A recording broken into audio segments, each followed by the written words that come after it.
Hey, this will be short. After that last 40-minute video, we're just going to jump right into it.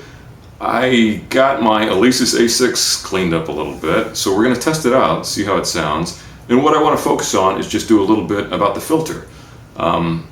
There are other 16 voice analog synths out now, the Korg Prologue and the Dave Smith, the Prophet 8 Rev 2 or Prophet Rev 2. 16 voices, but neither of those offer nearly as much sculptability, tailorability, programmability as the Alesis A6. But of course you can buy those, and you can't easily buy an Alesis A6 now, unfortunately. As I think I said the last video, we're leaving, we're moving back overseas, so I wanted to get a plug-in for some North American beers. Yeah, that's right. This is a North Coast Red Seal Ale from California. It's a red amber. I like it. And if I get one or two more done before I leave, I'll be doing some more North American beer. So wherever you are, whatever you're doing, enjoy a beer and enjoy getting some information about the Alesis A6, which was an analog synthesizer far before its time in some ways, and really cool. Cheers. Okay, before we start diving into playing with the A6 a little bit, we're going to talk about how a synth oscillator filter relationship works. Now, let's just go ahead and play with the synth, and then I'll explain it later, okay? Hey, we are here looking at the Alesis Andromeda A6, but specifically the filter section, the filter routing section. And the A6 is dual filter. It does have two filters. It has a 12 dB filter and a 24 dB filter. It's pretty cool in the fact that the filter 1, as it's referred to, has three outputs for low pass, high pass, and band pass, and of course you can form a notch filter with the low pass and the high pass filter. Filter 2 is 24 decibel low pass only. So, but what you can do, which is really nice about this, you can mix both of them together. You can run out the notch settings from filter 1 into filter 2, or you can run out the band pass output from filter 1 into filter 2. And then you can mix all the different elements that come from the filter to sculpt your sound. It's extremely flexible. You can come up with some awesome stuff. So anyway, this is a template patch that I'm using right now. We're starting off with just one saw wave. Let's hear what it sounds like running through filter 1 low pass. Sweeping the filter.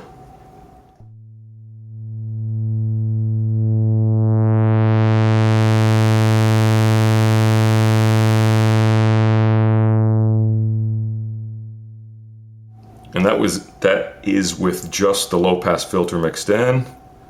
Let's mix in the high pass filter and then sweep it.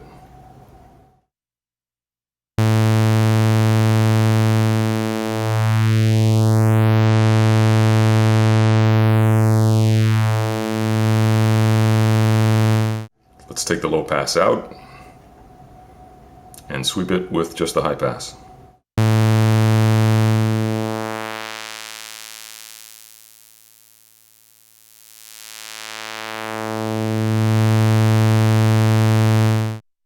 And let's try just the band pass, see what that sounds like. And by the way, the resonance is set to 0. Crank up the band pass.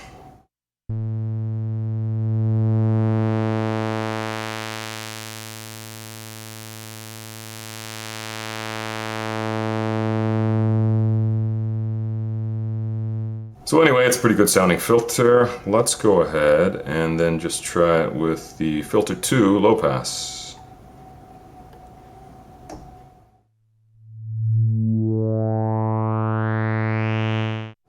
That has some resonance. Let's turn down the resonance, although it did sound good.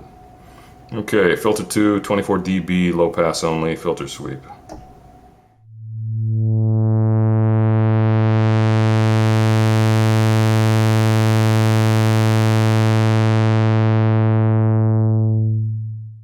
And right now that one saw wave is being routed equally through filter 1 and filter 2.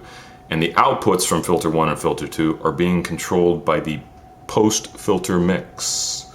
So if it looks like there are a lot of knobs on this synth, there really are.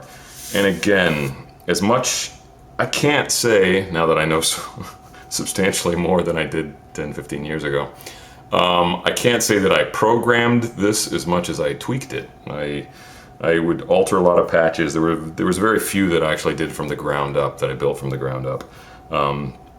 But I did have fun tweaking it a lot, and that was until the knob started having the phantom changing problems, or parameter changing problems. And I got it cleaned up, and to be honest, there's still some problems. You'll hear that when I change the post-filter mix. But for the price, at some point I'm going to have to get the encoders changed, if they can find them, because supposedly there's not an easy way to find substitute parts for this puppy. Okay, so let's go ahead and crank up the resonance a little bit. You'll hear filter 1. Resonance is about 50%, and this is going to be low pass only.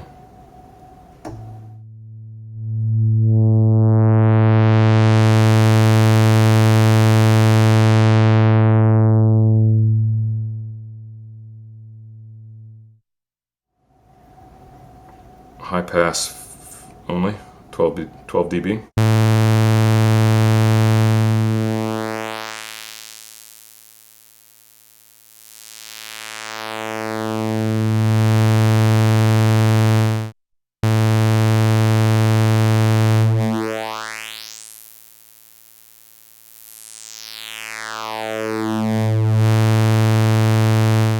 Man, that sounds pretty good with higher resonance. Let's go bandpass now with high resonance. That'll give it a pretty narrow range of frequencies, I think.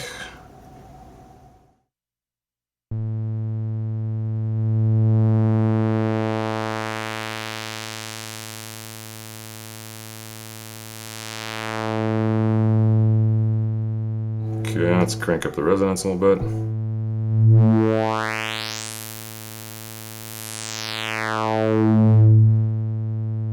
That sounds cosmic, doesn't it? So then, again, right now that one saw wave is being routed equally through filter 1 or filter 2. But what you have is the ability, so it's in parallel. You have the ability to run filter 1 into filter 2. So if we hit this little puppy right there, so now we're running it through the notch, and this post-filter mix for low pass and high pass control how much is driven or routed to the filter 2. So if we go ahead and control the filter 2 low pass, you won't hear anything. Nothing. But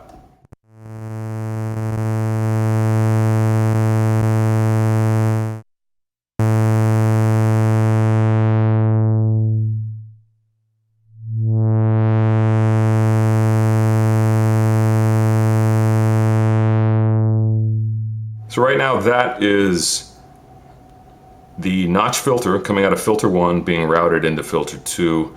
No resonance, nothing like that. So let's give it some resonance and see what that sounds like. I'm curious.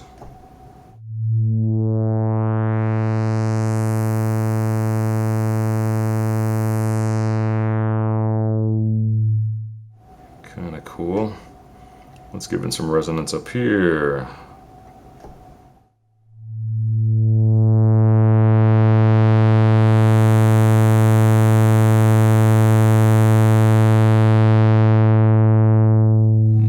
Is obvious. So anyway, so you can see again routing options. Let's go ahead and switch it to bandpass now. So right now this bandpass output is being routed to filter 2. Let's go ahead and crank that up, crank those guys down, and bandpass going into filter 2.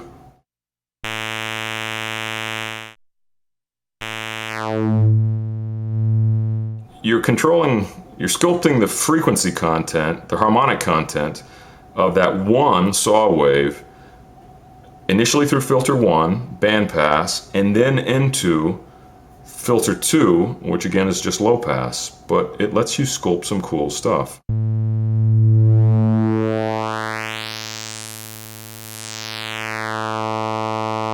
Resonance is high.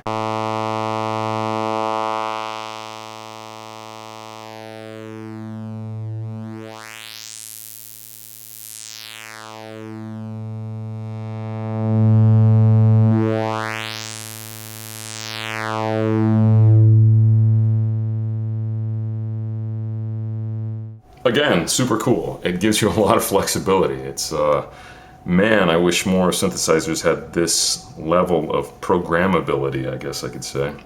I, at some point, will splurge and probably get the encoders replaced, just because this is, maybe, you know, I didn't mention it in the opening, but maybe the Moog 1 is about the only current 16 voice analog synth that could compete with this. But this is a phenomenal synth, and it gives you so much, again, ability to sculpt that one waveform. And that's ignoring all the other options you have. You can't see it over here, ring, you have Oscillator 1, you have a sub-oscillator for Oscillator 1, you have ring modulation, which really lets you get some cool CS80 type stuff. You can route external waves through 3 different types of noise, you know, white, pink, and what's the other one? Whatever the R stands for, I don't remember right now. Oscillator 2, pulse wave modulation, you can invert the saw waves. It's triangle waves for both of those. It's just awesome. Oh, and by the way, there's a unison mode where all 16 voices can be, you know, crunched down to 4-note polyphony, and you'd be having, what would that work out to? 8 oscillators per note. That'd be pretty cool, wouldn't it? So anyway, hopefully you like that. Again, just a short thing after that 40-minute video on the Casio VZ10M. I wanted to do something a little smaller, a little more succinct, and there you go. Hopefully you got something out of this. Cheers.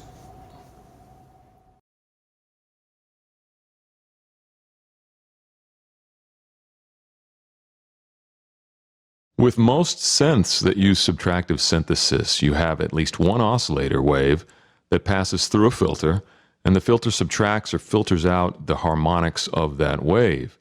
So here this simple illustration has one oscillator producing a wave and sending it to the filter. Depending on the synth, the oscillators usually offer a saw wave, a pulse, triangle, or sine wave, and the filters are usually low pass, high pass, band pass, or notch filters. For the A6, things get a little more complicated. There are 6 different sound sources that can be routed to the 2 different filters. There's an oscillator 1, there's an oscillator 2, there are 2 sub-oscillators, there's a ring modulation output, and there's a noise output. On the A6, the 6 different sound sources are controlled and mixed by various knobs shown to the left. Here are all the controls for frequency, or pitch, and wave selection. There are also some other controls for modulating the waves. Oscillator 2 has the exact same set of controls. Then we have the pre-filter mix, which controls the mix of these 6 sound sources that are going to be sent to the filter. We have oscillator 1, sub-oscillator 1, ring modulation, noise, oscillator 2, sub-oscillator 2. For the A6, all 6 of those sound sources can be mixed and routed to filter 1, or filter 2, or both filters in parallel. Or all 6 of those sound sources can be mixed and routed through the filters in series. So a little more information about the 2 Andromeda A6 filters. Filter 1 was supposedly based on the Oberheim SEM multi-mode filter, as was originally installed in one of the first Oberheim SEMs that looked kind of like this. This is actually a reissue from a few years later. And the second filter, filter 2, was supposedly inspired by the Moog 904A filter. Now the cool thing about the multi-mode filter, filter 1, is it behaves like 3 little independent filters. This one filter is really 3 parallel filters, a low-pass filter, a high-pass filter, and a bandpass filter. And all of those are 12 decibel, 2-pole filters. And the outputs from each of these can be balanced by the post-filter mix. On the A6, the 2 filters and their mixed output are controlled by various knobs shown here on the left and functionally grouped together like this. Filter 1 controls here. This controls the frequency of the filter and the resonance of the filter. And there are some extra knobs to control other modulation inputs for the filter. The envelope, key tracking, things like that. Then with the post-filter mix, you are able to control the output for filter 1 low-pass mix, filter 1 high-pass mix, and filter 1 bandpass mix. Or you can do the low-pass and high-pass together to form a notch filter.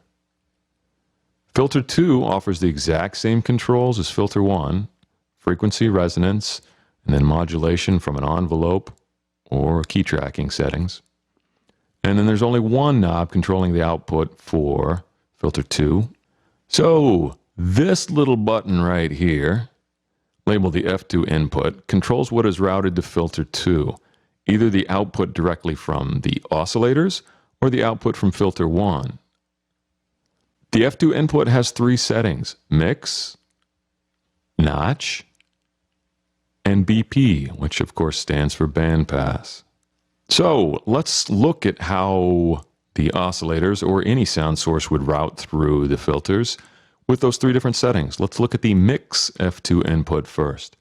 So pretending we only have one oscillator activated, here it would start. It would go through the pre-filter mix, then it would be routed equally to filter 1 and filter 2, or equally mixed, you can say, in parallel. So basically both these filters are in parallel right now. Then they would be output to the post-filter mix, and finally output to the audio.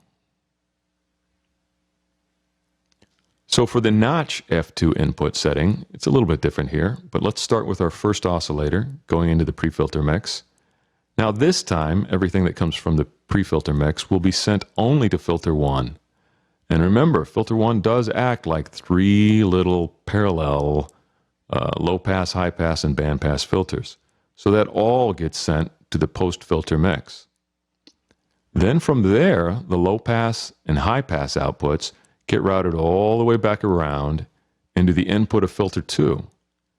Then filter 2 is routed to the post-filter mix, and then combined with the bandpass output, if you choose to use it, they're combined to the audio output. So the last setting for the F2 input is BP or bandpass. Again, we have oscillator 1 going into the pre-filter mix. It is mixed out into filter 1, so it's going to be in series here again. And then part of filter 1, the bandpass part, is routed to filter 2. Even though all 3 parts of filter 1 can be routed out to the audio output, part of it can be tapped off the bandpass and routed through the low-pass filter 2. And then it all can be mixed out to audio output.